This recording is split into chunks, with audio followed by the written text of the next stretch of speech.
नमस्कार साथियों, मेरा नाम है शुभम त्रिपाठी और आप देख रहे हैं आपका अपना यूट्यूब चैनल एडू भारत। जैसा कि आप लोगों को पता है, हम लोगों ने एक रिवीजन सीरीज़ स्टार्ट की थी जिसमें से पॉलिटी का कंप्लीट रिवीजन करवा दिया गया है। आपको हमारे चैनल की प्लेलिस्ट में उसका वीडियो मिल जाएगा। और अगर आप देखेंगे करंट अफेयर उसके बाद हमने स्टार्ट किया था और करंट अफेयर का ये आज 6वां वीडियो है।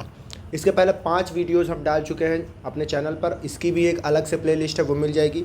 और ये जो वीडियो है करंट अफेयर के, ये ई दृष्टि के सारांश पे बेस है।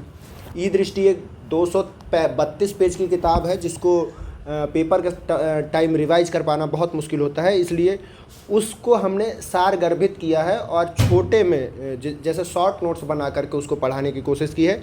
वो टॉपिक्स पढ़ाए हैं जो पेपर में बार बार पूछता है।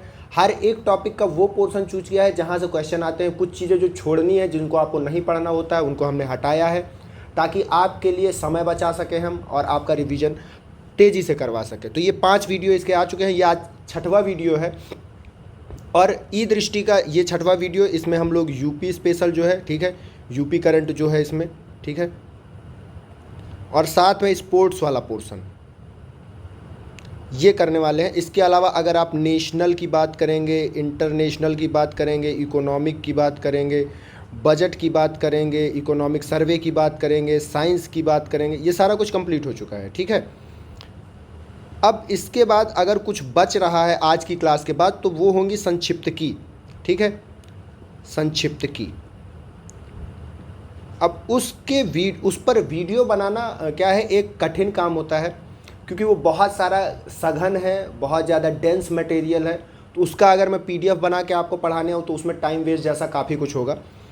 तो इसके लिए उसके भी वीडियो आएंगे, जब हम उसको बहुत अच्छे से कंसाइज कर लेंगे तो उसका वीडियो आएगा। एक वीडियो संक्षिप्त की पे आपका आएगा और एक वीडियो आएगा आपका अक्टूबर और नवंबर के करंट अफेयर पे, ठीक है। क्योंकि आप जानते हैं ये जो ई दृष्टि घटना चक्र का ये जो बुक लिट आया है, ये केवल सितंबर तक है, ठीक है, और आपका पेपर दिसंबर में है। तो पूरी संभावना है कि कम से कम नवंबर तक का तो करंट पूछेगा। तो ये अक्टूबर नवंबर मंथ का एक वीडियो और संक्षिप्तकी का एक वीडियो आपका आएगा। लेकिन अब ये 6 वीडियो आने के बाद ये 2 वीडियो जो आएंगे ये आपके लास्ट नवंबर या तो दिसंबर में आएंगे, ताकि ये नवंबर का भी करंट अफेयर कंप्लीट हो जाए, ठीक है। लेकिन आपके पेपर से पहले ये आ जाएंगे, आप उसकी चिंता मत करिए। अगर आपका बीपीएससी आप दे रहे हैं, 13 तारीख को पेपर है, तो 5 तारीख से पहले हम आपका पूरा कंप्लीट रिवीजन एक बार करवा देंगे। उसके बाद आपको अपने लिए टाइम होगा, आप कितना अपने आप से करेंगे, ठीक है। वैसे भी आपके डेली हम 2 घंटे से ज़्यादा नहीं ले रहे हैं, 2 घंटे ही हम ले रहे हैं। बाकी उसके अलावा आपको अपना खुद से ही पढ़ना है, ठीक है।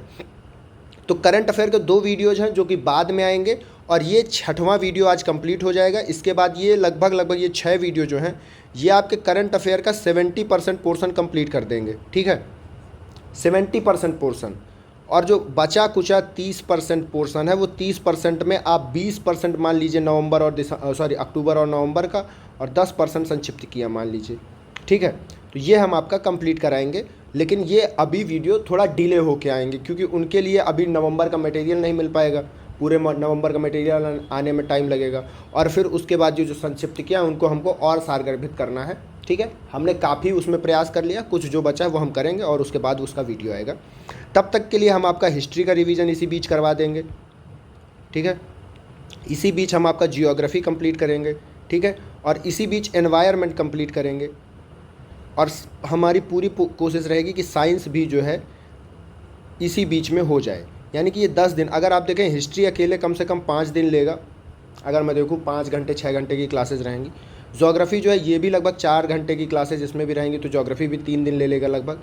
एनवायरनमेंट 1 दिन का होगा, ठीक है, तो ये 10 दिन तो यहीं हो गए। और अगर साइंस का भी देखूँ तो ये 3 से 4 दिन लेगा।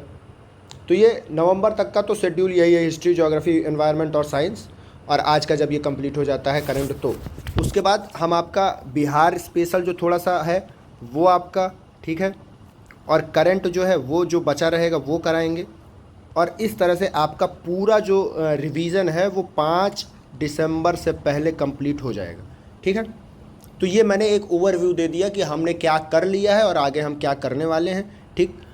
और अगर आपने जो पुरानी क्लासेज हमारी हो चुकी हैं वो नहीं की हैं तो एक बार देख लीजिएगा। चलिए हम चालू करते हैं आज की अपनी क्लास को, ज़्यादा टाइम न बर्बाद करते हुए, वैसे भी 5 मिनट चला गया है। तो देखिए ये हमने एक यूपी का मैप लगाया हुआ है, क्योंकि आज जो हम पढ़ने जा रहे हैं वो करंट अफेयर जो है पहला पोर्शन है वो यूपी स्पेशल ही है, ठीक है। तो अब देखिए यूपी में क्या क्या घटनाएँ घटी हैं। तो यूपी में इस बार हुआ सेमिकॉन इंडिया, ठीक है। तो ये सेमिकॉन इंडिया हुआ कहाँ है, तो ये ग्रेटर नोएडा में हुआ है। तो आपको याद होना चाहिए ग्रेटर नोएडा कहाँ है, तो ग्रेटर नोएडा आपका ये रहा, ठीक, गौतम बुद्ध नगर इसी को हम लोग बोलते हैं, ठीक। तो आप ये देख लीजिए।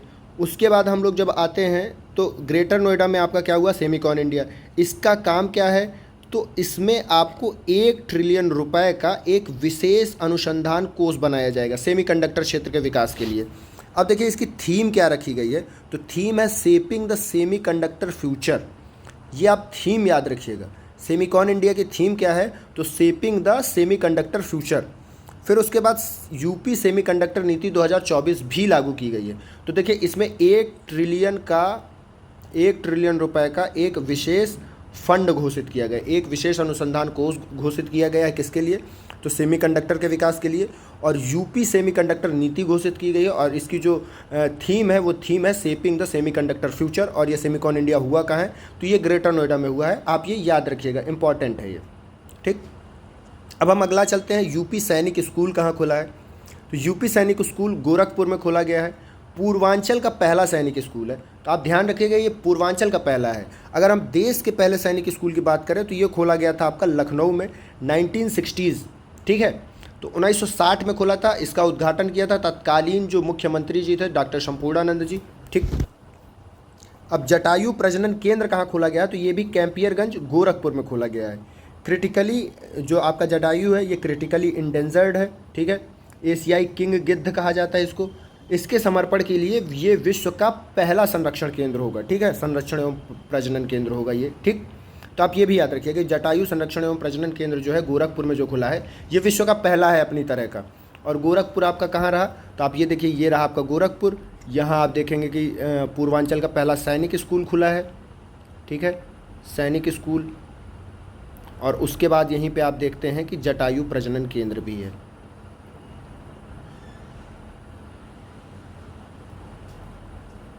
ठीक है। अब देखिए हम लोग अगला जो देखते हैं वो है रोड टू स्कूल कार्यक्रम। सीएम द्वारा गोरखपुर में ही इसका प्रथम चरण का उद्घाटन किया गया। तो रोड टू स्कूल कार्यक्रम भी आपका गोरखपुर में ही। तो आप जानते हैं जो हमारे उत्तर प्रदेश के मुख्यमंत्री जी हैं इनका जो विधानसभा क्षेत्र है वो गोरखपुर ही है। तो बहुत सारी योजनाओं का उद्घाटन वहीं से होता है। तो स्कूल चलो अभियान जो है, ठीक है, रोड टू स्कूल अभियान जो ये स्कूल चलो अभियान के तर्ज पे ही बना है। तो ये है रोड टू स्कूल। इसका शुभारंभ कहाँ हुआ, तो ये भी आपका गोरखपुर में हुआ है। अब हम देखते हैं कि ये देखिए निपुण भारत के अंतर्गत स्कूल चलो अभियान का नया रूप है, वही चीज़ यहाँ पे लिखी हुई है। अब हम देखते हैं यूपी इंटरनेशनल ट्रेड शो 2024 हुआ है, कहाँ हुआ है, तो ये भी आपका ग्रेटर नोएडा में हुआ है। पार्टनर कंट्री कौन सी है, तो ये इंपॉर्टेंट चीज़ है, देखिए याद रखिएगा, ठीक है। तो यूपी इंटरनेशनल ट्रेड शो में जो आपका पार्टनर कंट्री है वो है आपका वियतनाम। आपको ये देश का नाम याद रखना होगा, क्योंकि जैसे ऐसे पार्टनर कंट्री किसी भी उसमें बनते हैं, किसी भी शो में या फिर कोई भी जो सम्मेलन होता है उसका आयोजन होता है, तो फिर वहाँ पे पार्टनर कंट्री का नाम याद रखना इंपॉर्टेंट होता है। यहाँ से क्वेश्चन बनता है, बार बार क्वेश्चन बन चुका है PYQs में, आप देखे होंगे। अब देखिए इसकी जो थीम थी वो थीम थी सोर्सिंग का अद्वितीय मंच, ठीक है। तो आप थीम भी एक बार पढ़ते जाइएगा, थीम भी कई बार कथन कारण वाले क्वेश्चन में पूछ देता है। अब देखिए सीएम युवा उद्यमी विकास अभियान जो है इसकी शुरुआत उत्तर प्रदेश सरकार ने की है, ठीक है। ये उत्तर प्रदेश का जो बजट है 2024-25 का, उसके मूल बजट में इसका प्रावधान है। अब देखिए प्रतिवर्ष इससे क्या किया जाएगा, 1 लाख युवाओं को बैंक से ऋण दिया जाएगा, जिससे प्रतिवर्ष 1 लाख सूक्ष्म उद्यम, ठीक है, स्थापित हो सकेंगे।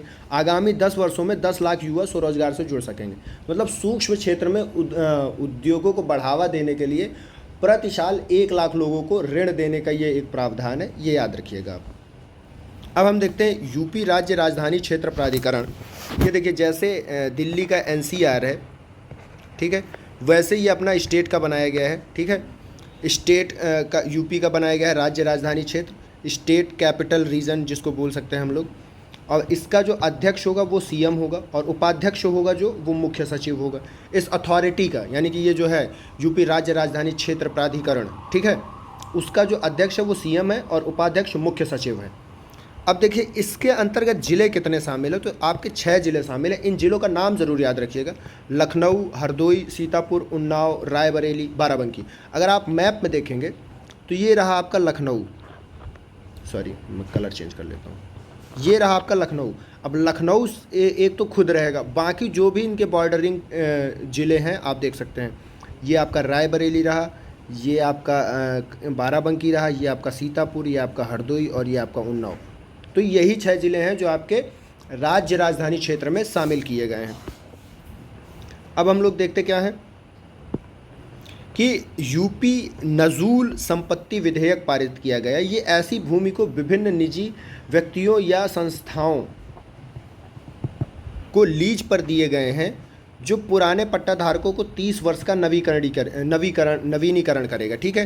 तो इस भूमि के तहत ये इस विधेयक के तहत ऐसी भूमि जो विभिन्न निजी व्यक्तियों या संस्थाओं को दी गई है लीज पर, उनके पुराने जो पट्टाधारक हैं उनको 30 वर्ष का दोबारा से रिन्यू किया जाएगा। ये उसी से संबंधित विधेयक है।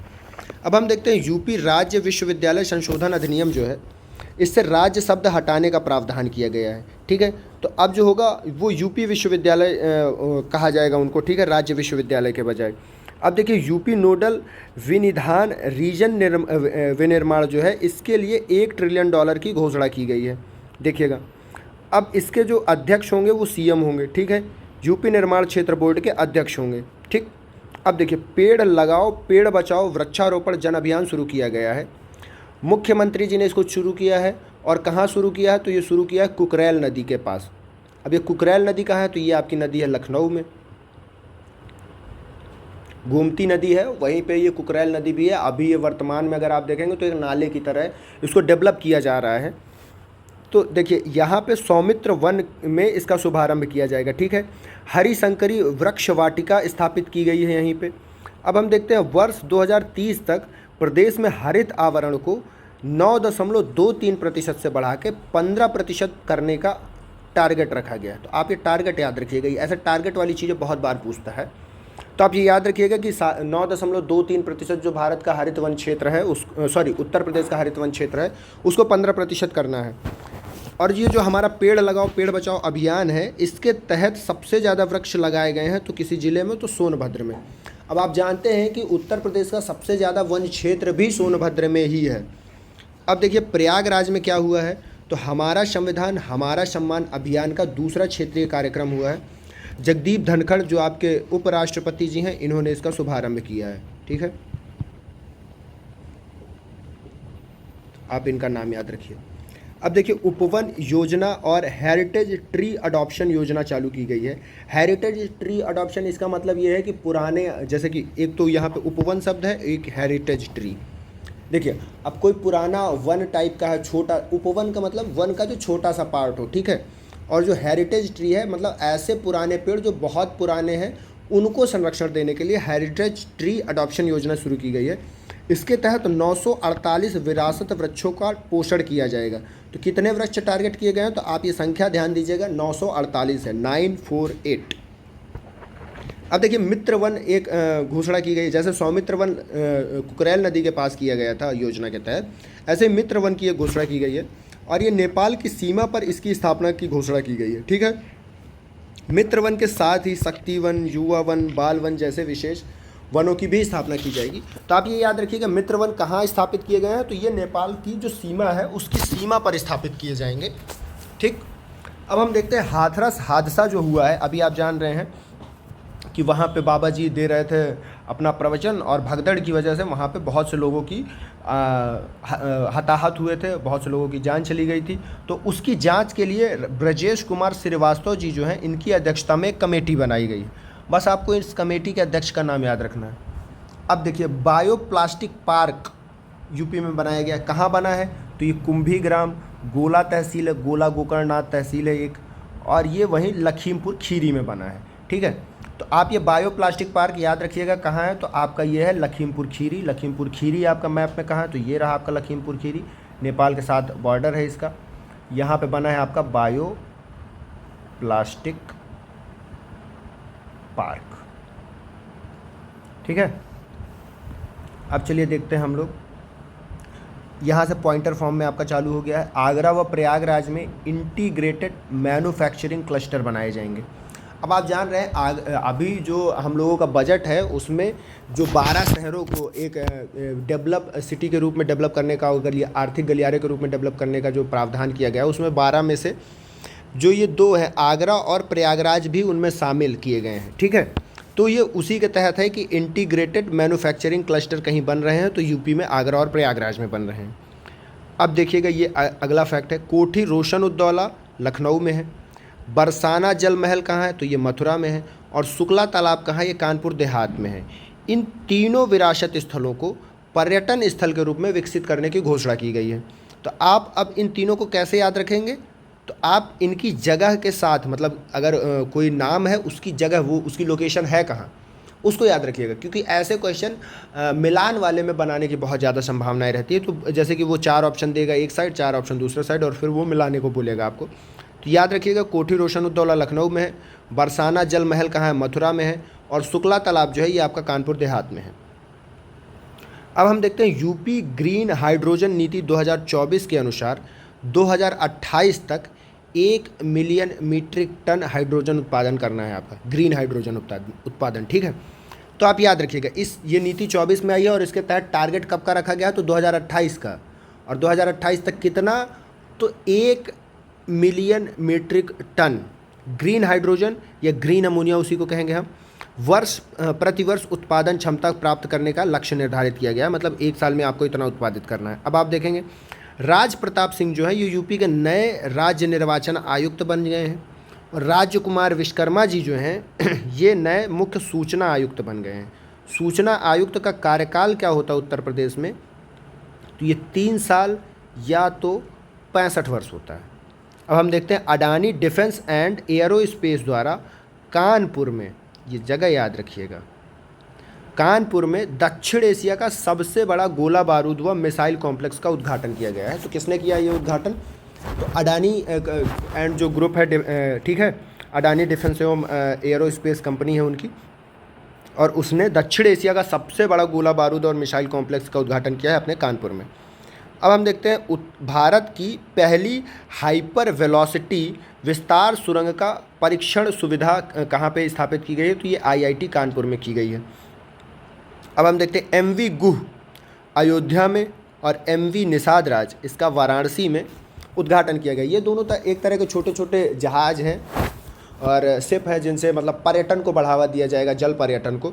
अब आप कंफ्यूज होंगे यहाँ पे कैसे कि MV निषाद राज जो है, और अगर साथ में बोल दिया गया कि MV निषाद राज का उद्घाटन अयोध्या में किया गया है तो आपको लगेगा हाँ सही है, क्योंकि निषाद राज की कहानी भगवान राम से जुड़ी हुई है और आप वहीं से कनेक्शन भिड़ाएंगे और सोचेंगे कि हाँ ये तो अयोध्या में होगा। तो ये आप ध्यान दीजिएगा, MV निषाद राज वाराणसी में है और MV गुह अयोध्या में है। अब देखिए दोनों पोत जो हैं ये 400 मीट्रिक टन कार्बन उत्सर्जन में कटौती करने के उद्देश्य से डिज़ाइन किए गए हैं। ठीक है, अब श्री कल्की धाम मंदिर ट्रस्ट की स्थापना कहाँ की गई है, तो ये संभल उत्तर प्रदेश में। मोस्ट इम्पॉर्टेंट रट लीजिएगा, क्वेश्चन छप सकता है यहाँ से। अब इस ट्रस्ट के चेयरमैन कौन है, तो आचार्य प्रमोद कृष्णन जी हैं। ठीक है, अब आपका इनका नाम आप याद करने का प्रयास ज़रूर करिएगा। अगर ना याद रहे तो आप कम से कम इतना तो याद ही रखिएगा कि कल्की धाम मंदिर है कहाँ, तो ये संभल में है उत्तर प्रदेश के। इतना तो याद होना ही ज़रूरी है, अगर नहीं याद है तो आप फंस सकते हैं, क्वेश्चन का घाटा हो सकता है। अब देखिए डॉक्टर राजेंद्र प्रसाद राष्ट्रीय विधि विश्वविद्यालय की स्थापना कहाँ की गई है, तो ये आपके प्रयागराज में है। अगर आप कभी झूसी अंदावा साइड जाएंगे तो ये आपको मिलेगा ज़रूर, अगर आप प्रयागराज से हैं तो। अब देखिए दिव्य अयोध्या ऐप जो है ये पर्यटकों के लिए चालू किया गया है, अयोध्या के पर्यटकों के लिए। ठीक है, CBRE द्वारा MSME रिपोर्ट जारी की गई है, और इस रिपोर्ट के अनुसार अगर आप देखेंगे तो सबसे ज़्यादा MSME कहाँ है, तो महाराष्ट्र में है, दूसरे नंबर पे तमिलनाडु है, और तीसरे नंबर पे उत्तर प्रदेश में है। भारत के कुल MSME का 9% आपको उत्तर प्रदेश में मिलेगा। ठीक, अब देखिए MSMEs अगर आप देखेंगे जो मतलब ये रिपोर्ट आई, इस रिपोर्ट की थीम क्या है, तो इसकी थीम है MSME unleashing the engines of economic prosperity. ठीक है, अब हम देखते हैं पूर्णतः बालिकाओं के लिए पहला सैनिक स्कूल कहाँ खुला है, तो ये आपका मथुरा में खुला है। ये इंपॉर्टेंट है। आपने अभी ऊपर पढ़ा था कि पूर्वांचल का पहला सैनिक स्कूल कहाँ खुला है, तो वो गोरखपुर में खुला है। भारत का पहला सैनिक स्कूल कहाँ खुला है, तो वो लखनऊ में खुला था। संपूर्णानंद जी ने 1960 में उसका उद्घाटन किया था। लेकिन अगर आप देखेंगे कि पूर्णतः बालिकाओं के लिए पहला सैनिक स्कूल कहाँ खुला है, तो ये मथुरा में खुला है। आप देखिए काशी तमिल संगमम का दूसरा संस्करण काशी में हुआ है। हुआ कहाँ है, तो आप ये नमो घाट याद रखिएगा। ये नमो घाट वाराणसी में एक घाट है, यहीं पर मोदी जी ने इसका उद्घाटन किया है। मोदी जी भारत के प्रधानमंत्री। आईआईटी मद्रास और बीएचयू जो है इसके लिए कार्यान्वयन एजेंसी के रूप में काम कर रहे थे। अब हम देखते हैं ये मंदिर स्वर वेद मंदिर जो है, महामंदिर जो है, ये वाराणसी में है। विश्व का सबसे बड़ा ध्यान केंद्र है। ये भी आपको ये मंदिर याद होना चाहिए, ये कहाँ है, ठीक है। तो एक कल्की धाम मंदिर, दूसरा है स्वरवेद मंदिर, तो ये आप दोनों याद रखिएगा कहाँ है। अब देखिए लेक क्वीन क्रूज जो है, इसका उद्घाटन गोरखपुर में किया गया है, रामगढ़ ताल में, मुख्यमंत्री जी द्वारा, ठीक है। अब 42वां रामायण मेला जो हुआ है, ये अयोध्या में हुआ है। 1982 में सीएम श्रीपति मिश्र जी ने इसकी शुरुआत की थी, ठीक है। तो आपको ये याद होना चाहिए कि रामायण मेला कहाँ हुआ है। कई बार ऑप्शन में आपके साथ वाराणसी, चित्रकूट ऐसे शहर दे सकता है जहाँ पे आप कन्फ्यूजन क्रिएट हो सकता है, तो आप याद रखिएगा कि ये अयोध्या ही है। अब देखिए यूपी अंतर्देशीय जलमार्ग प्राधिकरण की स्थापना की गई है। अध्यक्ष कौन होगा इस प्राधिकरण का, तो सीएम जिसको नियुक्त कर दे। सीएम नहीं होंगे, सीएम जिसको नियुक्त कर देंगे वो इसका अध्यक्ष हो जाएगा। अब हम देखते हैं यूपी में कुल 11 राष्ट्रीय जलमार्ग स्थित हैं, ठीक है। यूपी में कितने जलमार्ग हैं, तो कुल 11 राष्ट्रीय जलमार्ग हैं। पहला दूरसंचार उत्कृष्टता केंद्र कहाँ है, तो ये सहारनपुर में खोला गया है। सहारनपुर उत्तर प्रदेश में है, ठीक है। उत्तर प्रदेश का सबसे ज़्यादा उत्तरी जिला इसको बोला जाता है। और ये आईआईटी रुड़की का जो परिसर है सहारनपुर में, वहीं पे है। अब हम देखते हैं अंतर्राष्ट्रीय रामायण एवं वैदिक शोध संस्थान कहाँ खोला गया है, तो ये आपका अयोध्या में खोला गया है। प्रदेश में जनजातीय संग्रहालय कहाँ कहाँ है, तो आप देखिएगा ये 3 जगह हैं। एक अतरैला गाँव है मिर्ज़ापुर का, मारकुंडी गाँव है सोनभद्र का, और कुसेरवा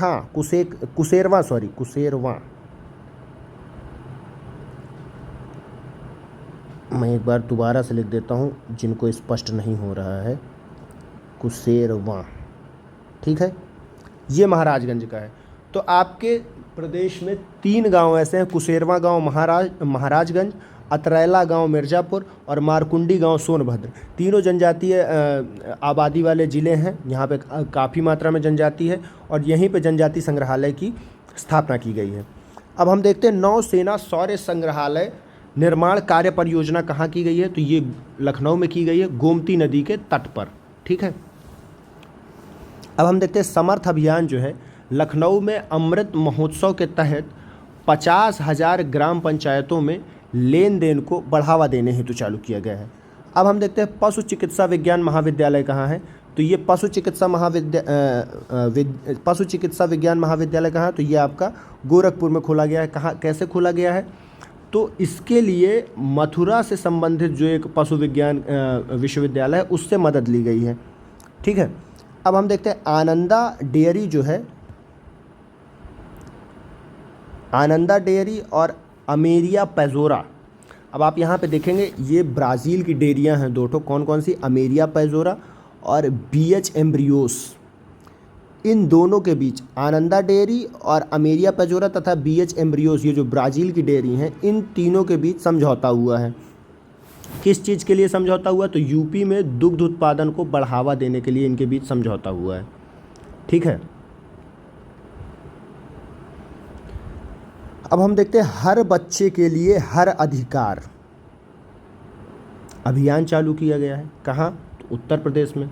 चालू किसने किया है, तो पावर एंजल प्लस बाल संसद ने इसको चालू किया है। इसकी थीम अगर आप देखने जाएंगे तो इसकी थीम है लैंगिक समानता व देखभाल और समर्थन। लैंगिक समानता एक है, फिर उसके बाद दूसरी थीम देखेंगे तो देखभाल और समर्थन है, ठीक है। नाथ कॉरिडोर कहाँ बनाया जा रहा है, तो नाथ कॉरिडोर बनाया जा रहा है आपका बरेली में। बरेली जो है ये कई सारे नाथ संप्रदाय के जो संत थे उनकी धरती रही है, जैसे कि अलखनाथ, मढ़ीनाथ, तपेश्वर नाथ, धूपेश्वर नाथ, पशुपतिनाथ, वनखंडी नाथ। तो ये जितने नाथ संप्रदाय के जो संत थे उनकी कर्मस्थली रही है बरेली और ये जो फर्रुखाबाद एरिया है वहाँ का। और ये बरेली दरअसल बोला जाए तो ये रुहेलखंड का एरिया है। फर्रुखाबाद में गलत शब्द इस्तेमाल कर रहा हूँ, रुहेलखंड।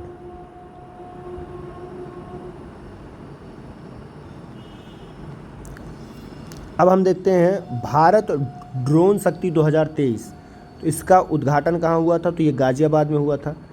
FSSAI के लिए राष्ट्रीय प्रशिक्षण केंद्र बनाया है, ठीक है।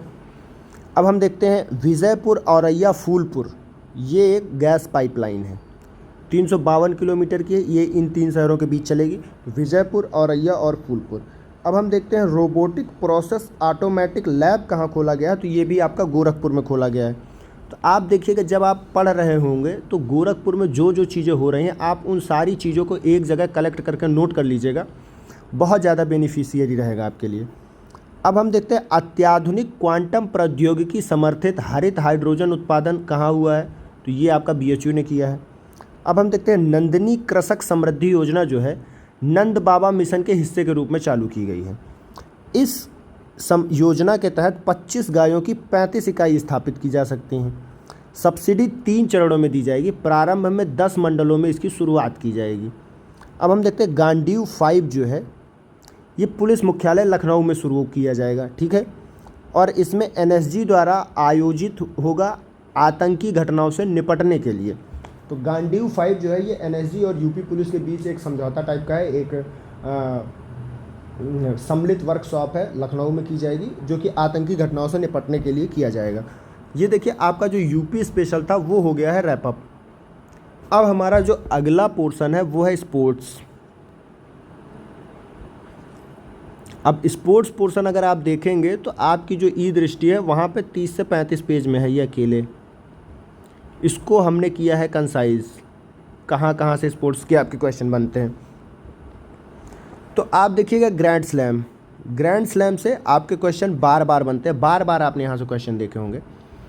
तो देखिए यहाँ पे ग्रैंड स्लैम होते कितने हैं? तो 4 होते हैं, Australian open, US open, French open और विंबलडन।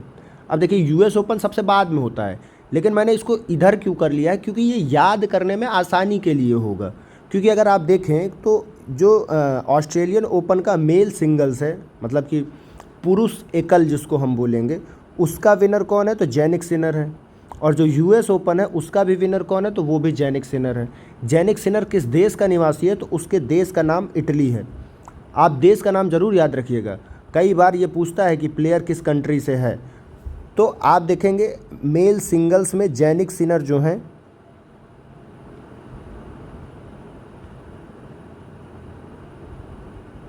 ऑस्ट्रेलियन ओपन और US ओपन दोनों जेनिक सिनर ने ही जीता है, ठीक है। और ये हैं किस देश से? तो ये हैं इटली से।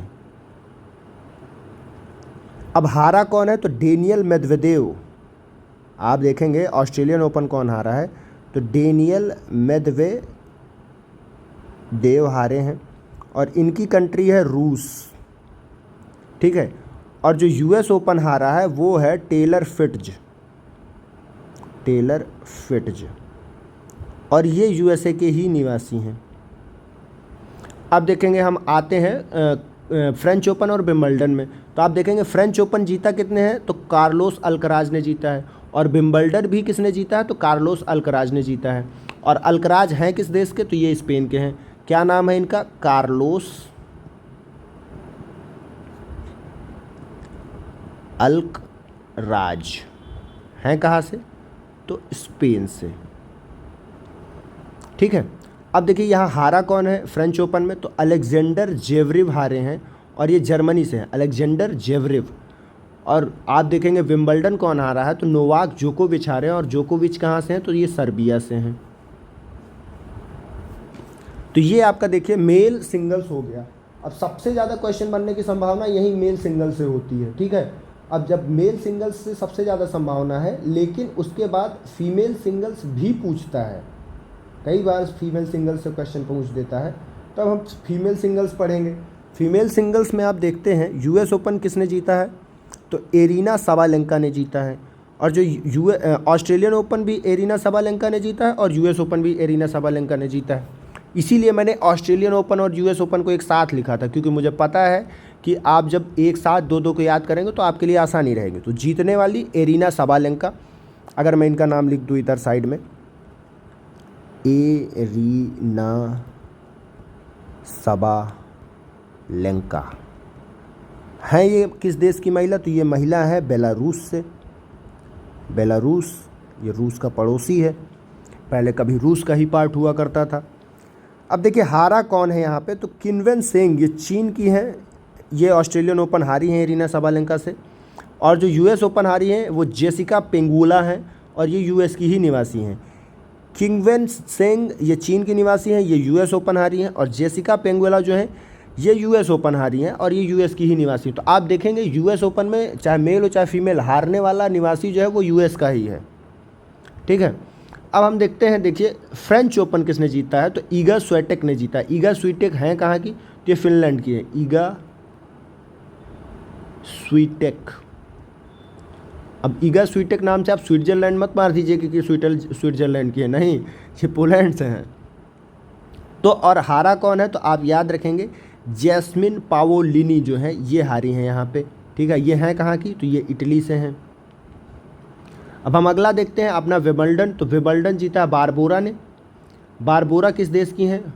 इनका नाम यहाँ पे क्लियरली आपको दिख नहीं रहा होगा, मैं लिख देता हूँ। ठीक है, ये बारबोरा और ये है आपकी चेक की, चेक गणराज्य, एक चेक रिपब्लिक नाम से एक कंट्री है, ये वहाँ से है। और हराया इन्होंने किसको है, तो इन्होंने भी जैस्मिन पावोलिनी को ही हराया है और ये इटली की ही है। ठीक है, जैस्मिन को ही हराया है इन्होंने भी। तो अब आप देखेंगे कई जगह सिमिलरिटीज़ मिलेंगी आपको, जैसे कि ऑस्ट्रेलियन ओपन और यूएस ओपन मेल में जीतने वाला कौन है, तो जैनिक सिनर है। और फीमेल में जीतने वाला कौन है, तो एरिना सबालेंका है। ठीक है, अब ऑस्ट्रेलियन ओपन किसने, जैनिक सिनर ने किसको हराया, तो डेनियल मेदवेदेव को। और यूएस ओपन किसको हराया, तो टेलर फिश्ड को। अब हम देखते हैं फ्रेंच ओपन और विंबलडन, तो जो दोनों को जीतने वाला कौन है सिंगल्स में, तो कार्लोस अल्कराज है अगर मेल की बात करें। और आप फ्रेंच ओपन हारा कौन है, तो अलेक्जेंडर जेवरेव हारा है। और विंबलडन हारा है नोवाक जोकोविच। नोवाक जोकोविच है सर्बिया से और जो अलेक्जेंडर जेवरेव है वो है जर्मनी से। हम देखते हैं जीता फीमेल में किसने है सिंगल्स, तो यूएस ओपन और ऑस्ट्रेलियन ओपन दोनों एरिना सबालेंका ने जीत लिया है। लेकिन एरिना सबालेंका ने ऑस्ट्रेलियन ओपन में किन्वेन सेंग को हराया जो चीन की है, और एरिना सबालेंका ने यूएस ओपन में जेसिका पेंगुला को हराया है जो कि यूएस की ही थी। अब देखिए फ्रेंच ओपन में फीमेल सिंगल्स जीता है ईगा स्वीटेक ने, हराया है जैस्मिन पावोलिनी जो कि इटली की है। और जो विंबलडन है वहाँ पे बारबोरा जीती है चेक गणराज्य की और उन्होंने हराया है जैस्मिन पावोलिनी को। तो ये देखिए विंबलडन ये जो चारों ग्रैंड स्लैम था उनके सिंगल्स हमने याद कर लिए। अब सिंगल्स ही पूछता है most of the time, doubles बहुत मुश्किल होता है कि पूछे, ठीक है, फिर मिक्स डबल्स होता है वो सब नहीं पूछता। लेकिन इस बार डबल्स में एक इम्पॉर्टेंट है, वो डबल्स आपका इम्पॉर्टेंट कौन सा है, तो ऑस्ट्रेलियन ओपन का, क्योंकि यहाँ जीतने वाला खिलाड़ी जो है वो एक भारत का है, उसका नाम है रोहन बोपन्ना। तो रोहन बोपन्ना और मैथ्यू एबडेन जो है इनकी जोड़ी ने जीता है, पहली बार ऑस्ट्रेलियन ओपन जीते हैं रोहन बोपन्ना। रोहन बोपन्ना ऐसे खिलाड़ी हैं जो 43-44 साल की उम्र में पहली बार कोई ग्रैंड स्लैम ही जीते हैं, ठीक है। तो ये बहुत इंपॉर्टेंट हो जाता है क्योंकि ये आदमी इतनी ज़्यादा उम्र में पहली बार जीता है एक तो ग्रैंड स्लैम, अभी तक तो जीत ही नहीं पा रहा था। तो आप याद रखिएगा रोहन बोपन्ना ऑस्ट्रेलियन ओपन जीते हैं मैथ्यू एबडेन के साथ, हराया किसको है इन्होंने, तो सिमोन बोलेली और एड्रिया वावासोरी, दोनों इटली के हैं, ठीक है। इन दोनों का हारने वालों का भी नाम आपको यहाँ याद रखना पड़ेगा। मुझे तो इस बार क्या लगता है कि ये सिंगल्स पूछेगा ही नहीं पेपर में आपका ये डबल्स छप रहा है और रोहन बोपन्ना के कारण मेरे को यही चांसेस दिख रहे हैं 90% की विंबलडन अगर कहीं भी क्वेश्चन बनता है ग्रैंड स्लैम से तो यही रोहन बोपन्ना बनेगा। आप देख के रखिएगा यही जो क्वेश्चन आ रहा है। और हालांकि आप ऊपर वाले भी याद करके जाइएगा क्योंकि मैंने वो भी पढ़ाया है आपको, वो भी पूछ सकता है। अब देखते हैं इन्होंने हराया सिमोन बोलेली और एड्रिया बावासोरी को। आप इनके जो पार्टनर हैं उनका भी नाम याद रखेंगे, मैथ्यू एबडेन, ये ऑस्ट्रेलिया के निवासी हैं, और इन्होंने हराया किसको किसको है आप वो भी याद रखेंगे। अब आप देखेंगे विश्व की शीर्ष वरीयता प्राप्त महिला एकल खिलाड़ी ईगा स्वीटेक का लगातार तीसरा फ्रेंच ओपन है। ईगा स्वीटेक ने तीसरी बार लगातार फ्रेंच ओपन जीता है। हालांकि वो 4 बार जीत चुकी है, लेकिन एक बार उन्होंने पहले जीता था, बीच में ब्रेक लगा था उनका, ठीक है, लेकिन 3 बार से वो लगातार जीतती जा रही हैं। रोहन बोपन्ना सबसे उम्र दराज युगल खिताब जीतने वाले खिलाड़ी हैं। यह उनके करियर का पहला खिताब भी है, मतलब इससे पहले कभी उन्होंने ग्रैंड स्लैम नहीं जीता था। तो ये देखिए ग्रैंड स्लैम से जो आपका बन सकता था सारा कुछ हमने निचोड़ के आपको दे दिया। अब हम आते हैं 17th पैरा ओलंपिक्स में, ठीक है। ये हुआ कहाँ है? तो ये आपका हुआ है पेरिस में, ठीक है। अब आप देखेंगे पैरा ओलंपिक्स का जो शुभंकर था वो क्या था? तो द फ्रीज था। और स्लोगन क्या था? तो स्लोगन था इसका जेनेस वाइड ओपन, ठीक है, games wide open, sorry games wide open, ठीक है। तो गेम्स वाइड ओपन जो है इसका स्लोगन था। अब देखिए इसका उद्घाटन कहाँ किया गया था? तो उद्घाटन हुआ था प्लेस डेला कॉनकॉर्ड में, ठीक है। ये कहाँ हुआ है? तो ये स्टेडियम से बाहर पहली बार कहीं भी पैरालंपिक्स का उद्घाटन किया गया है, ठीक है। प्लेस डेला कॉनकॉर्ड ये स्टेडियम से बाहर की एक जगह है। अब आप देखते हैं कि पैरालंपिक्स में खेल कितने थे? तो 22 खेल शामिल किए गए थे, 549 स्पर्धाएँ थी, 169 राष्ट्रीय पैरालंपिक कमेटीज़ थी, या तो देश या तो पैरालंपिक कमेटी, और 4400 से ज़्यादा एथलीट्स ने इसमें पार्टिसिपेट किया था। अब हम देखते हैं इरिट्रिया, किरिबाती और कोसोवो पहली बार शामिल हुए थे, ठीक है, पैरालंपिक्स में। और वैलेंटीना पेट्रिलो इटली की प्रथम ट्रांसजेंडर हैं जिन्होंने खेला है पैरालंपिक्स, ठीक है। तो वैलेंटीना पेट्रिलो इटली की हैं, ठीक है। अब हम देखते हैं सबसे ज़्यादा मेडल्स किसने जीते हैं। तो आपको यहाँ पे ये याद रखना है कि चीन ने 220 मेडल, ब्रिटेन ने 124 मेडल, यूएस ने 105 मेडल, और भारत 29 मेडल जीत के 18वें नंबर पे रहा है। 29 मेडल भारत ने जीता है और 18वें नंबर पे भारत का स्थान रहा है। भारत ने 7 गोल्ड जीते हैं, 9 सिल्वर जीते हैं और 13 ब्रॉन्ज जीते हैं। अब भारत ने देखिए पैरालंपिक्स में क्या किया है। तो भारत ने 84 एथलीट भेजे थे, 12 खेलों में पार्टिसिपेट किया, मतलब 10 खेलों में भारत ने पार्टिसिपेट ही नहीं किया।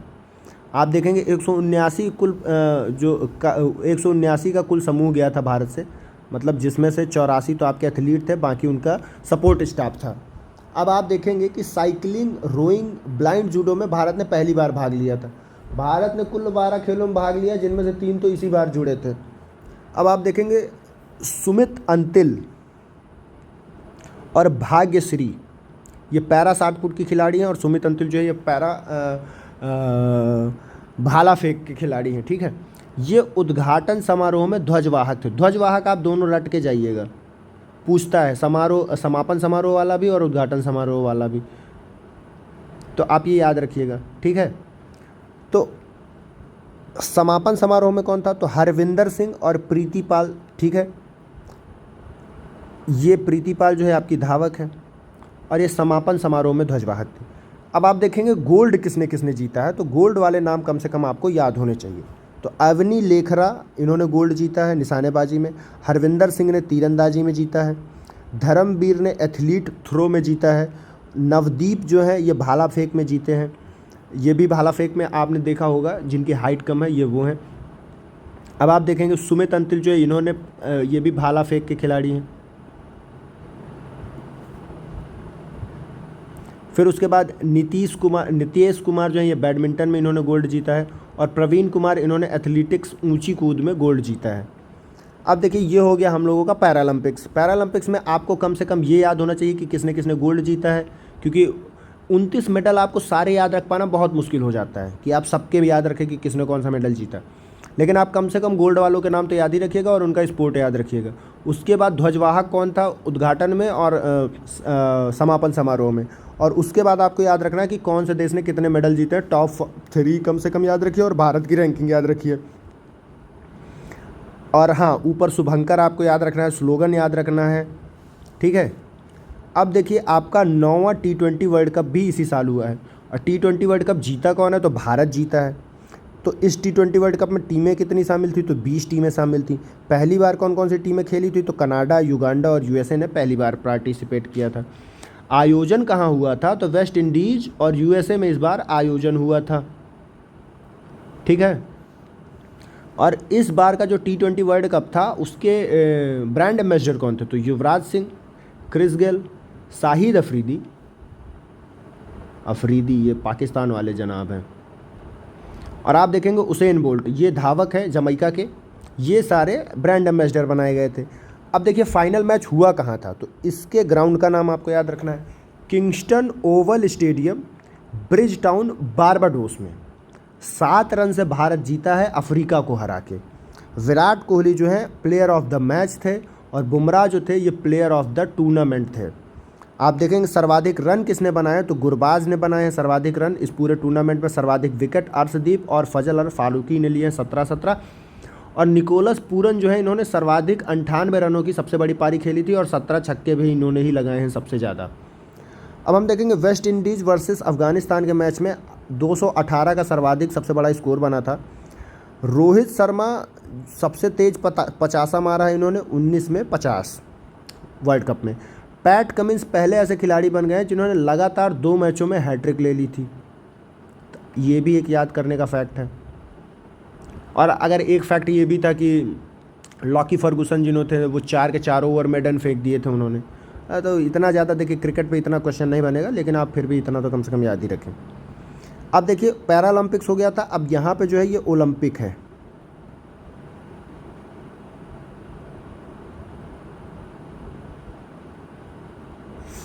अब आप देखेंगे इसकी भी जो इसका शुभंकर वो भी द फ्रीज है, ठीक है, कुछ थोड़ा सा कट गया ऊपर का मटेरियल। अब आप देखेंगे यहाँ पे 206 देशों ने पार्टिसिपेट किया, 206 देश या नेशनल ओलंपिक कमेटीज़ उनको बोलते हैं। टोटल 32 खेल, 329 प्रतिस्पर्धाएँ और 10,500 से ज़्यादा खिलाड़ी इसमें भाग लिए हैं। गेम्स वाइड ओपन जो इसका भी वो है स्लोगन है, गेम्स GAMESWIDE ओपन, ठीक है। अब आप देखेंगे 4 अतिरिक्त खेल इस बार शामिल किए गए हैं। ब्रेकिंग ओलंपिक में पहली बार आया, बल्कि स्पोर्ट क्लाइंबिंग, स्केटबोर्डिंग और सर्फिंग जो ये पहले से थे। अब हम देखेंगे सबसे ज़्यादा मेडल किसने जीते हैं, तो यूएस ने 126, चीन ने 91 91, जापान ने 45, भारत ने जीते हैं 6 मेडल और भारत की जो रैंकिंग है वो है 17वीं बोल रहा था मैं, 71वीं। और पैरालंपिक्स में भारत की रैंकिंग कितनी है, तो पैरालंपिक्स में भारत की रैंकिंग है 18वीं। अब हम देखते हैं लियोन मर्चेंट जो हैं ये फ्रांस के तैराक हैं और ये सबसे ज़्यादा वैल्यूएबल प्लेयर बने, इन्होंने 4 गोल्ड और 1 ब्रॉन्ज जीता है। और टोरी हस के सबसे वैल्यूएबल महिला खिलाड़ी हैं, ये तैराक हैं यूएसए की और इन्होंने 3 गोल्ड और 2 सिल्वर जीते हैं, ठीक है, सर्वाधिक सफल एथलीट हैं ये लोग। अब आप देखते हैं भारत कैसे प्रदर्शन किया है इसमें, तो भारत ने कुल 16 खेलों में पार्टिसिपेट किया, कुल 32 खेल है लेकिन भारत केवल 16 में पार्टिसिपेट कर रहा है, तो कहा घंटा मैच जीतेंगे ये लोग। फिर उसके बाद 69 स्पर्धाएं और 117 एथलीट्स ने पार्टिसिपेट किया था। अब आप देखेंगे गगन नारंग जो हैं ये भारतीय दल के प्रमुख थे। प्रमुख को क्या बोला जाता है, तो सेफ डी मिशन बोला जाता है। तो भारतीय दल के सेफ डी मिशन कौन है, तो गगन नारंग हैं, ठीक है, इनका नाम याद रखिएगा। फिर उसके बाद रोहन बोपन्ना जो है सर्वाधिक उम्रदराज खिलाड़ी थे इस क्रू में, ये जो पूरा दल गया था। और धीनिधि दे सिंधु जो है ये तैराक है, ये 14 वर्ष की, ये सबसे कम उम्र की थी। अभिनव बिंद्रा जी जो है ये ओलंपिक ऑर्डर से सम्मानित किए गए हैं, ये आपके निशानेबाज हैं, पहले इन्होंने गोल्ड मेडल जीता था।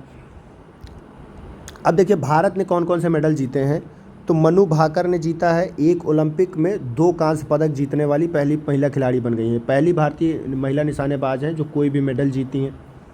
अब आप देखेंगे स्वप्निल कुसाले जो है इन्होंने निशानेबाजी में 50 मीटर एयर राइफल में ब्रॉन्ज जीता है। अमन सहरावत इन्होंने कांस्य पदक जीता है कुश्ती में 57 kg वर्ग में।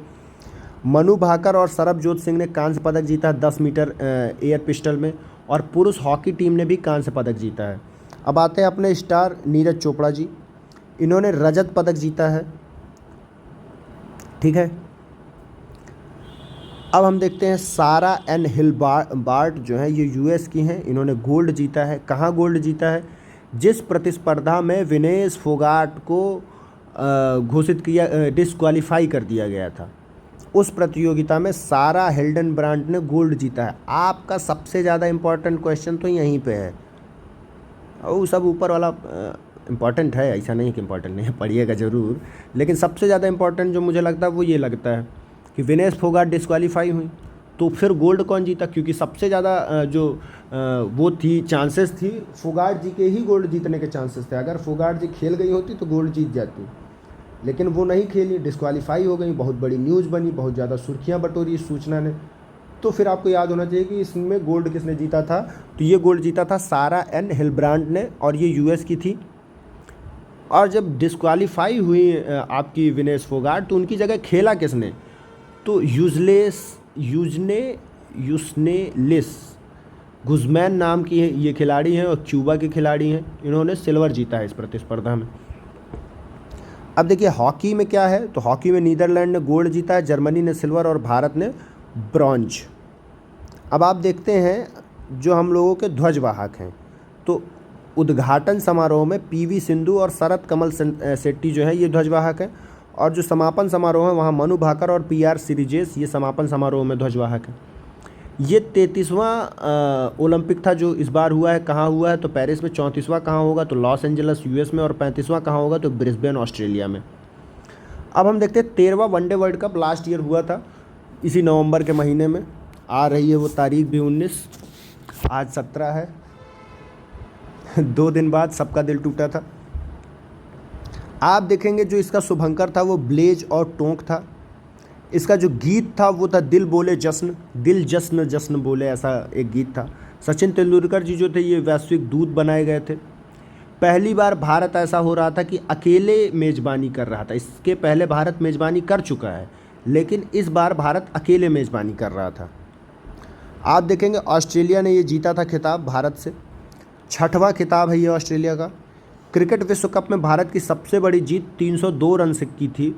श्रीलंका को 55 रनों पर ऑल आउट कर दिया था जब इंडिया ने। उस दिन अपने सिराज भाई एकदम फॉर्म में आए थे। आप देखेंगे गोल्डन बैट किसको मिला, तो विराट कोहली जी को गोल्डन बैट मिला। 765 रन मारे थे विराट कोहली जी ने इस टूर्नामेंट में। प्लेयर ऑफ द टूर्नामेंट घोषित किया गया था। गोल्डन बॉल मिला था मोहम्मद शमी को, 24 विकेट। सर्वाधिक छक्के रोहित शर्मा 31। ठीक है, लेकिन क्या ही फ़ायदा, आप तो वर्ल्ड कप हार गए थे। हालांकि उसकी भरपाई कर दी है हमने T20 वर्ल्ड कप से। अब हम देखते हैं 19वां एशियाई खेल हांगझोउ चीन में हुआ है। 20वां नागोया में होगा 2026 में। नागोया कहाँ है, तो ये जापान में है। ठीक है, जापान। अब हम देखते हैं चीन जो है, चीन इनने सबसे ज़्यादा मेडल जीते हैं। फिर उसके बाद दूसरे नंबर पे जापान है, तीसरे नंबर पे आपका दक्षिण कोरिया है, चौथे नंबर पे भारत है। तो भारत का स्थान एशियाई खेलों में चौथा है। भारत ने कुल 107 मेडल जीते हैं, जिनमें से 28 गोल्ड हैं, 38 सिल्वर हैं और 41 ब्रॉन्ज हैं। आप देखेंगे क्रिकेट जो है इसका मेल और फीमेल दोनों में भारत ने गोल्ड जीता है। हॉकी के मेल में गोल्ड जीता है और फीमेल में कांस्य जीता है। और कबड्डी के मेल और फीमेल दोनों में भारत ने गोल्ड जीता है। अब आप देखेंगे ओजस प्रवीण देवताले जो हैं इस प्रतिस्पर्धा में सबसे ज़्यादा सफल एथलीट थे। इन्होंने 3 गोल्ड जीते थे। और ज्योति सुरेखा तीरंदाज हैं, ये सबसे ज़्यादा सफल महिला खिलाड़ी थी। इन्होंने भी 3 गोल्ड जीते थे। हरमनप्रीत सिंह पुरुष हॉकी टीम के कैप्टन और लवलीना बोर्गोहेन ये उद्घाटन समारोह में आपकी ध्वजवाहक थी। और पीआर श्रीजेश हॉकी के जो आपके गोलकीपर हैं ये आपके समापन समारोह में ध्वजवाहक थे। अब हम देखते हैं 6वां खेलो इंडिया यूथ गेम्स कहाँ हुआ है, तो ये चेन्नई में हुआ है। सबसे ज़्यादा मेडल्स किसने जीते हैं, तो महाराष्ट्र ने जीते हैं। यूपी का कौन सा स्थान है, तो 7वां। ठीक है, वीर मंगई इसका शुभंकर है, तो ये आप शुभंकर थोड़ा सा ध्यान दीजिए। अब आप देखिएगा FIH विश्व कप 5S जो हुआ है ये पुरुष और महिला दोनों में हुआ है। पुरुष में किसने जीता है, तो फेडरेशन ऑफ हॉकी का कप है। ठीक है, ये हॉकी का है। और इसमें पुरुष विजेता कौन है, तो नीदरलैंड है और मलेशिया उपविजेता है। महिलाओं में देखेंगे तो महिलाओं में भी नीदरलैंड ही विजेता है, लेकिन भारत बना है आपका उपविजेता। तो यहाँ पे पूछने के चांसेस बनेंगे, जबकि पुरुष वाले में नहीं बनेंगे। FIH विश्व कप 5S हुआ कहाँ है, तो ये मस्कट ओमान में हुआ है। अब आप देखते हैं 37वां राष्ट्रीय खेल, तो इनका आयोजन कहाँ हुआ है, तो इनका आयोजन हुआ है आपका गोवा में। ठीक है, मोगा जो है बाइसन है, बाइसन एक तरह का ये बैल होता है। ठीक है, ये आपका शुभंकर है। गेट सेट गोवा इसका गीत था। राजा भलिंद्र ट्रॉफी मतलब सबसे ज़्यादा मेडल किसने जीते हैं, तो वो जीते हैं आपके महाराष्ट्र ने। दूसरे नंबर पे सर्विसेज, तीसरे नंबर पे हरियाणा। उत्तर प्रदेश की रैंकिंग है इसमें 15वीं। आप देखिएगा कुछ पॉइंटर फॉर्म में इन्फॉर्मेशन है। T20 महिला विश्व कप, महिला एशिया कप श्रीलंका ने जीता है भारत को हरा के। अंडर 19 विश्व कप जो था 50 ओवर वाला, ये ऑस्ट्रेलिया ने जीता है भारत को हरा के। 16वां एशिया कप भारत ने श्रीलंका को हरा करके जीता है।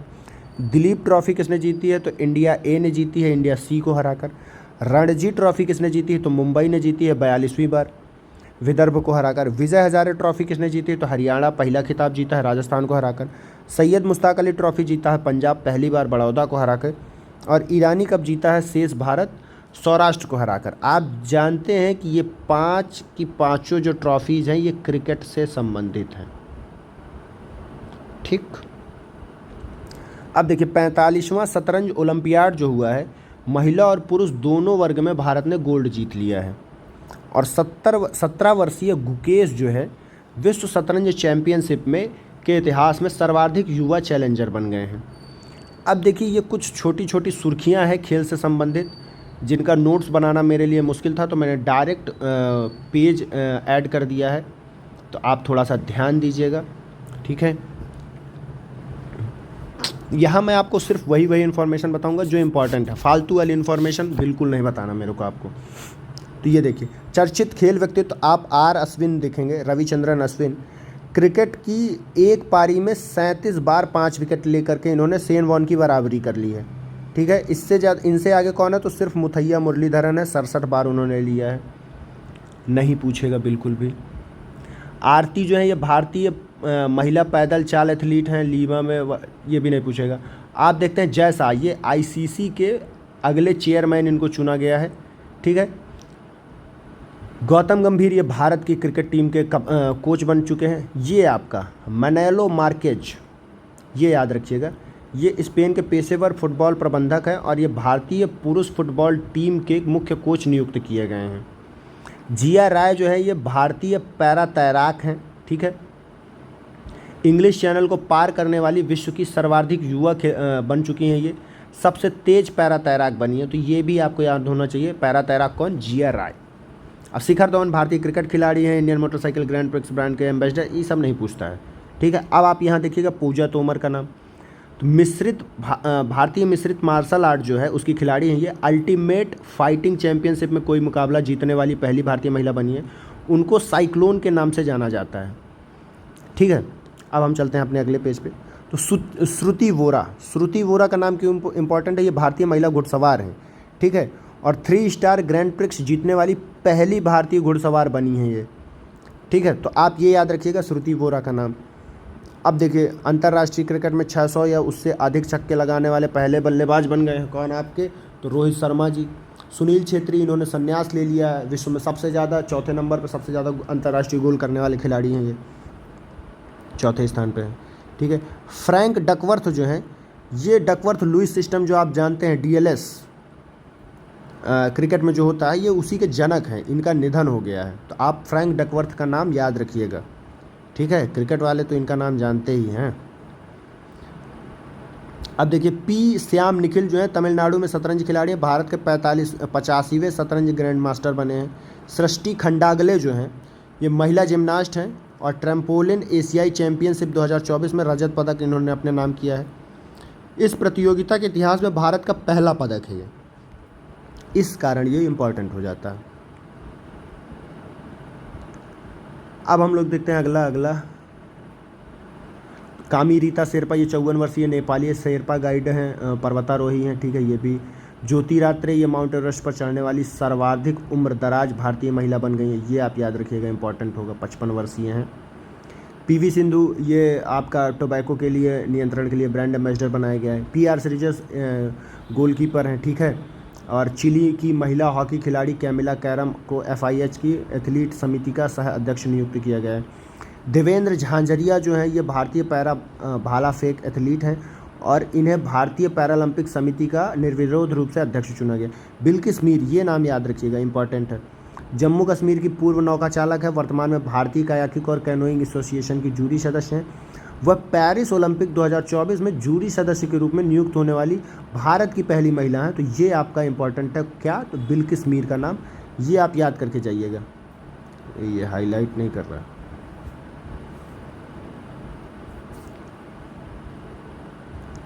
ये नाम आपको याद होना चाहिए, मीर जी का, बिल्किस मीर।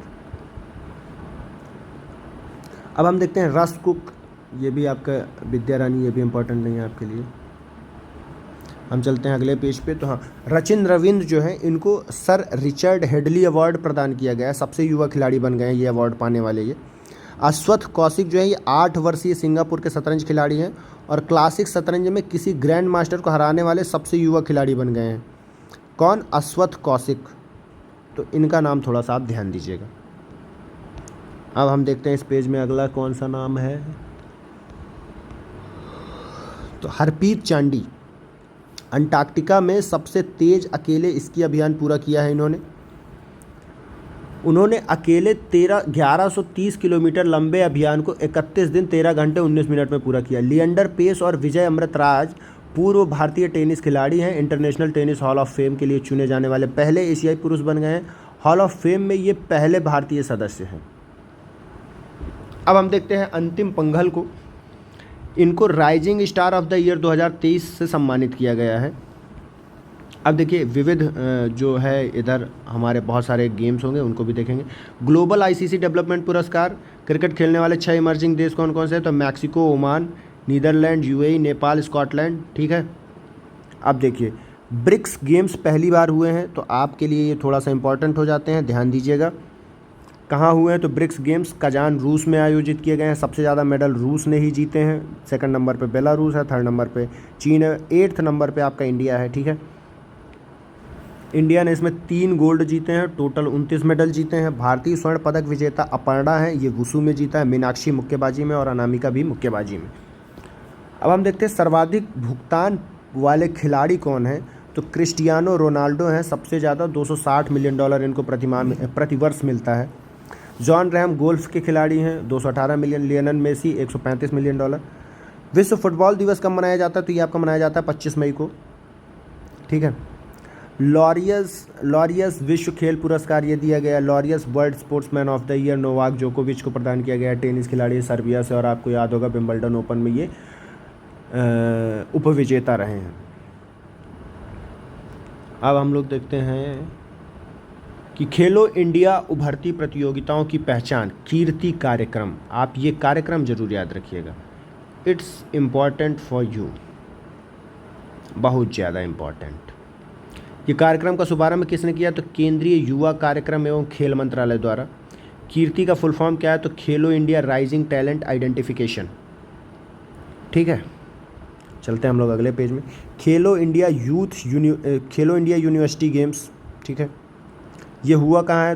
तो ये हुआ है आपका नॉर्थ ईस्ट में हुए हैं। ठीक है। जगह नहीं दिया क्या यार? हाँ, ये दिया हुआ है। तो ये पूर्वोत्तर राज्यों में हुआ है। इसका शुभंकर क्या है? तो अष्टलक्ष्मी इसका शुभंकर है। सबसे ज़्यादा मेडल किसने जीते हैं? तो चंडीगढ़ विश्वविद्यालय ने। दूसरे नंबर पे LPU लवली प्रोफेशनल यूनिवर्सिटी, और तीसरे नंबर पे गुरु नानक देव विश्वविद्यालय अमृतसर में है। अब हम देखते हैं खेलो इंडिया शीतकालीन गेम्स कहाँ हुए हैं? तो ये आपके लद्दाख में हुए हैं। इनका जो शुभंकर है सीन ए सीन अथवा सान हिम तेंदुआ, मैंने कल ही बताया था जब आपको पढ़ा रहे थे हम लोग एनवायरनमेंट वाला पोर्शन। सबसे ज़्यादा मेडल जीते हैं आर्मी ने। दूसरे नंबर पर कर्नाटक, तीसरे नंबर पर महाराष्ट्र, और 7वें नंबर पे है आपका उत्तर प्रदेश। प्रो कबड्डी लीग किसने जीता है? तो पुंडेरी पल्टन ने जीता है, पहला खिताब है ये उसका। अब आप देखेंगे Davis cup world group first जो है, इसको इस्लामाबाद में आयोजित किया गया और भारत ने 4-0 से जीता है। अब हम देखते हैं पहली बिम्स्टेक एक्वेटिक चैंपियनशिप हुई है नई दिल्ली में। ये पहली बार हुई है, तो ये आपको थोड़ा सा ध्यान रखना चाहिए। सबसे ज़्यादा मेडल भारत ने ही जीते हैं, क्योंकि भारत में ही हुई है, तो भारत ही ना जीतेगा जी।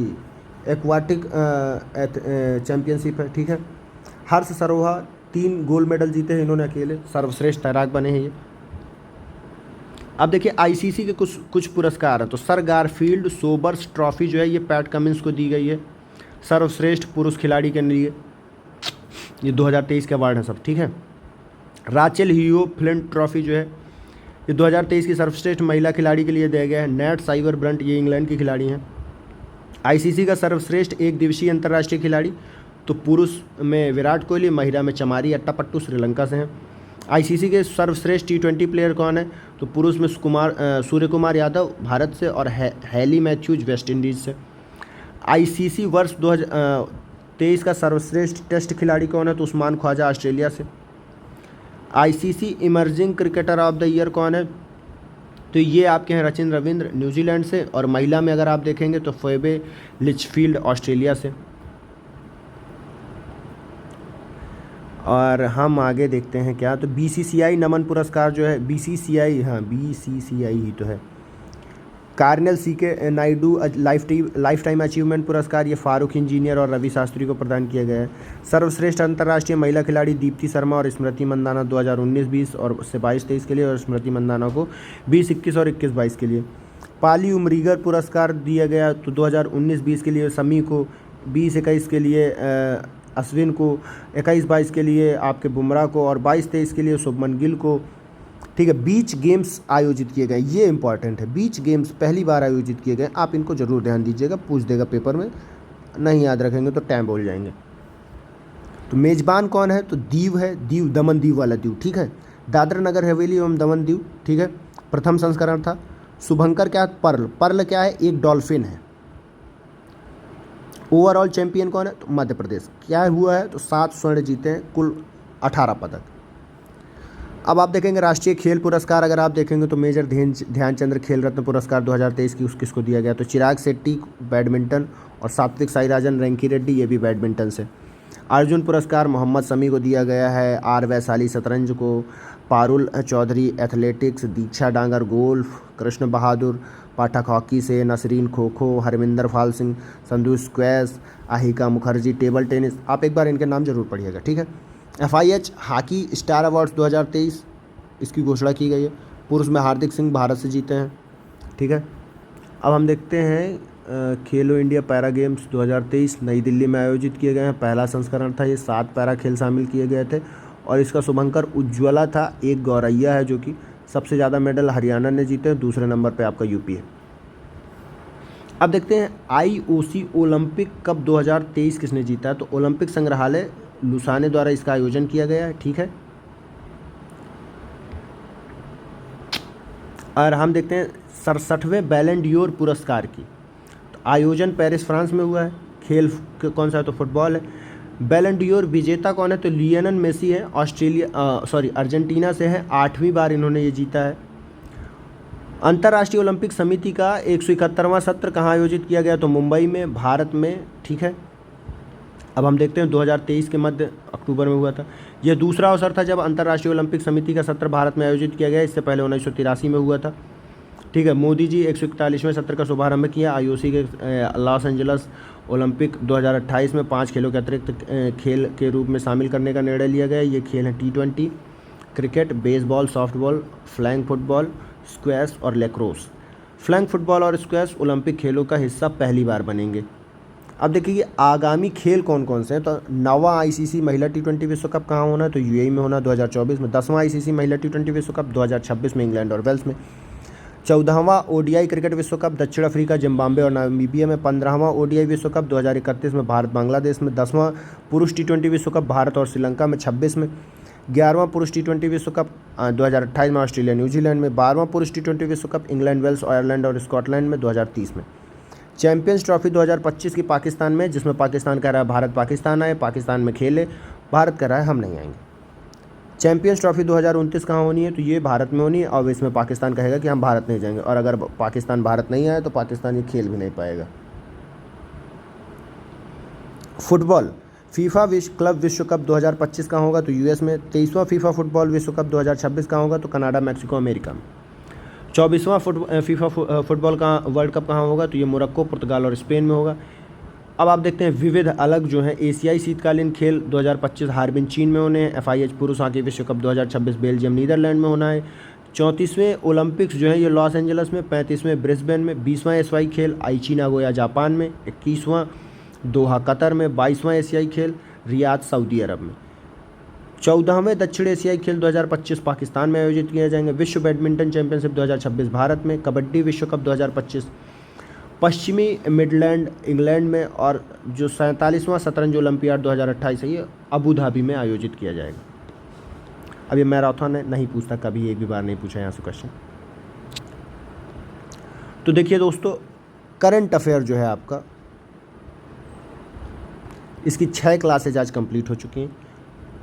ये आपको हमारे चैनल के प्लेलिस्ट में मिल जाएंगी। इसके पहले की भी 5 की 5 क्लासेज जो हैं, साथ में पॉलिटी का रिवीजन मिल जाएगा।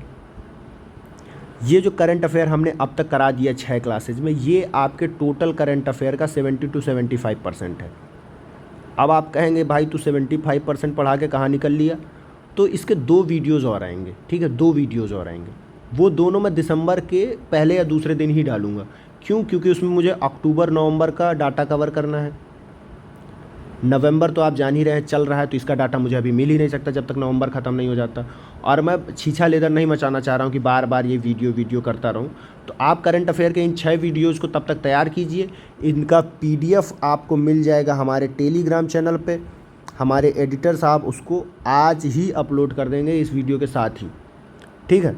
तो आपको PDF मिल जाएगा, आप आराम से PDF निकलवाइए और पढ़िए, अच्छे से रिवीजन करिए, रट जाइए, घोल जाइए, घोल के एकदम कागज़ को पानी के साथ थोड़ा सा शक्कर डाल के पी लीजिए, भूलिएगा नहीं। अगर भूल गए तो खो जाएंगे आप। तो 70 से 75% आपका यहाँ कवर हो जाएगा, ठीक है। बचा जो है वो अक्टूबर नवंबर का 1 वीडियो और 1 वीडियो संक्षिप्त की, ठीक है। 2 वीडियो मैं आपके दिसंबर के 1st या 2nd डे में लेके आ जाऊंगा और यहाँ से आपका करंट अफेयर वहाँ कंप्लीट होगा। सबसे लास्ट की 2 क्लासेज जो होंगी वो हमारी करंट अफेयर ही होंगी। उसके पहले आपका यहाँ पे मैं कल से हिस्ट्री का रिवीजन स्टार्ट कर दूंगा।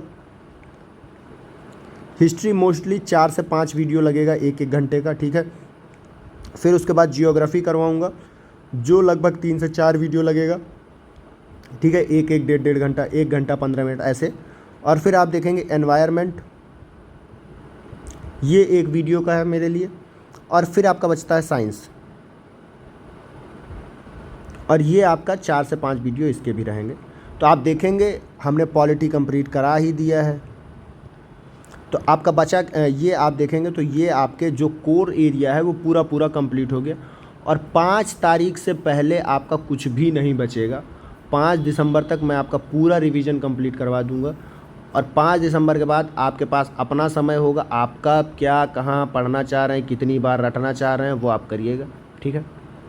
तो तब तक के लिए पढ़ते रहिए, ध्यान दीजिए। अगर आपको हमारा वीडियो पसंद आता है तो लाइक ज़रूर किया करिए, कमेंट भी किया करिए। कमेंट में आप हमें सुझाव दे सकते हैं कि हम अब किन चीज़ों पर सुधार करें, ठीक है। अगर आपको पसंद आ रहा है तो आप अपने दोस्तों की हेल्प कर सकते हैं हमारा वीडियो शेयर करके, और हमको सब्सक्राइब करके आप हमारी हेल्प कर सकते हैं, ठीक है। तब तक देखते रहिए, हंसते रहिए, मुस्कुराते रहिए।